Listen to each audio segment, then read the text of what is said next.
L-Assoċjazzjoni Maltija tal-Istudenti tas-Saħħa, l-MHSA, qed tappella lill-Gvern biex hi wkoll tkun inkluża fil-laqgħat li jsiru bejn l-awtoritajiet tas-saħħa u l-entitajiet konċernati dwar l-epidemija tal-Ebola. Dan biex qabel ma l-istudenti jilħqu professjonisti ikunu mħarġa minn qabel dwar mart rari u li jittieħed.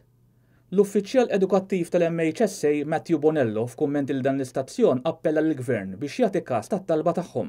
Aħna bħala studenti li fil-futur ħanaħdmu fil-qasam tas-saħħa, naħseb li għandu jkun hemm meeting magħna l-istudenti mhux mal-ħadma biss tal-isptar biex inkunu trejnjati wkoll f'dan il-qasam fejn jidħol mart li huwa rari u li trattamenti għaw għatmawx.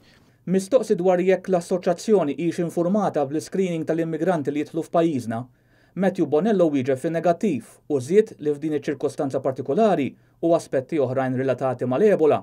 L-assoċjazzjoni qed tħejji seminar li se jittella fil-jiem li ġejjin. L-iskop tas-seminar li ħanamlu aħna fil-jiem li ġejjin huwa li nistiednu mistiedna min-naħa tal-Gvern biex insiru nafu ninformaw il-pubbliku dwar l-aġenda u x'qed isir min-naħa tal-Gvern biex jipprevedi il-tixrid ta' din il-marda jekk alla ħaresqat tolqot pajjiżna. Il-virus tal-Ebola hi marda fatali fil-bniedem li tista' tiġi trasmessa permezz ta' kuntatt mad-demm u fluidi kif ukoll kuntatt ma' annimali infettati.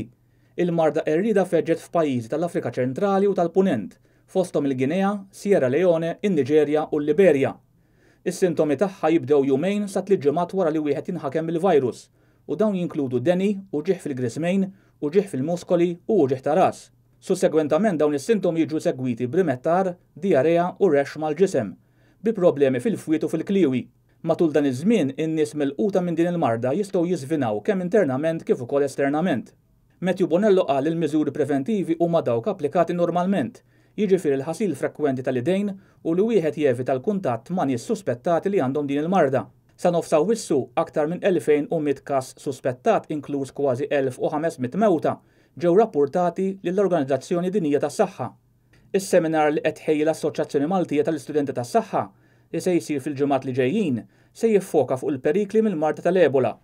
Bħala Tobba Bla Fruntieri, il-membri tal-MHSA jfissru s-sitwazzjoni preżenti bħala waħda katastrofika u li qed tiddeterjora kuljum. Seminar simili se jkun organizzat mill-Kamra Maltija tal-Ispiżjara.